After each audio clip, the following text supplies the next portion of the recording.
Shoots, I was at Boise State last year. I was on the road recruiting. There was a few coaching opportunities that was available after the season. And one day I was recruiting in Phoenix and Coach Helton gave me a call.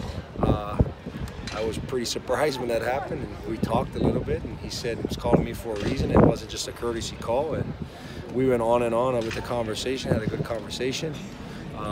He contacted Brian Harsin, and we went through the interview process, and you know, I guess I did a good job with Coach Clancy and him, so I ended up getting offered the job and ended up coming here.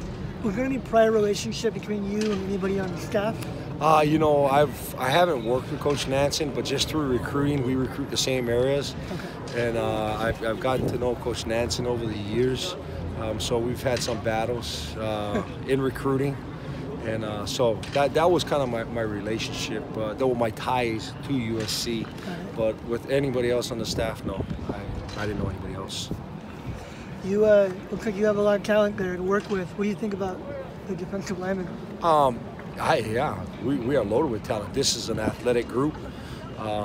There's a lot of things that we have to address from, you know, what Coach Pendergrass wants. He laid out kind of the things that needs to be fixed over spring ball, and that is the goal. I mean, we got a bunch of talented guys. You know, I hate to bring up another school, but this group I have kind of reminds me of the group I had at the University of Utah when I had Lotulele, I had the Krugers, Ionos, I mean, that, Finaus.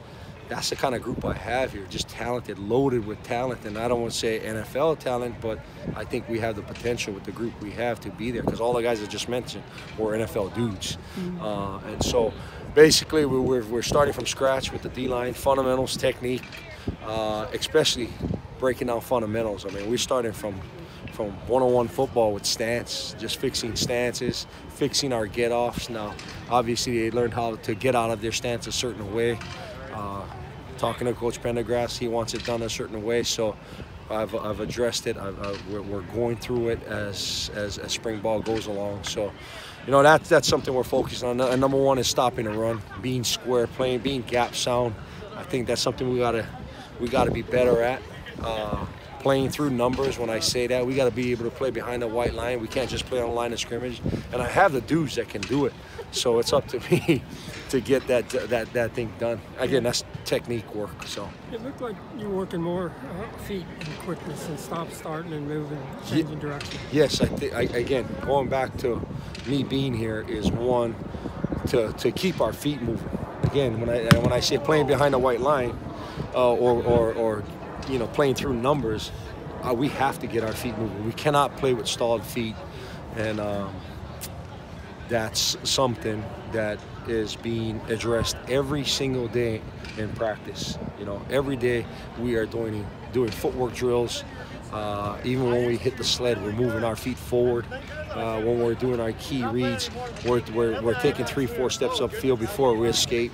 And so, again, that's a point of emphasis, is moving our feet. What did you see with their feet movement in this? I got athletic dudes, man, so they caught on real quick. They're catching on real quick. We still got to, I mean, we're a long ways away. We were playing pretend football just now for 2 days. So I told these guys, come Saturday, we start playing real football.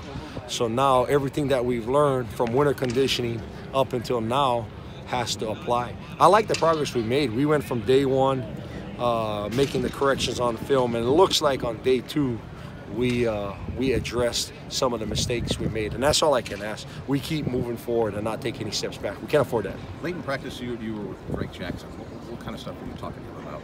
You know, Drake Jackson, I love this kid. I mean, he's an incoming freshman, mid-year kid, and most of the time, a lot of these kids come in, no matter who they are, they're really quiet. Drake is so eager to learn. He's not afraid of asking questions. If he has a question, he's going to ask it. He wants to make sure he's right. And I really like that about him.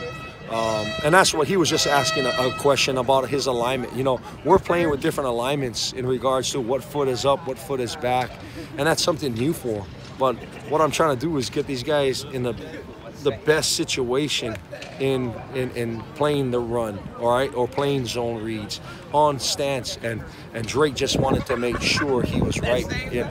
Our football, you know, another goal for us is our football intelligence, you know, FBI. I say that to these guys. We need to be, you know, more students of the game, and that's part of it with our identifying the formation and how it gets us lined up, and that's the kind of questions Drake was asking, you know?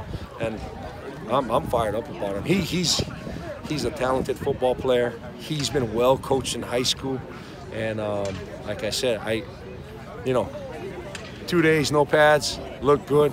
We'll see how it goes, but I don't see any drop off in Drake Jackson. When you broke down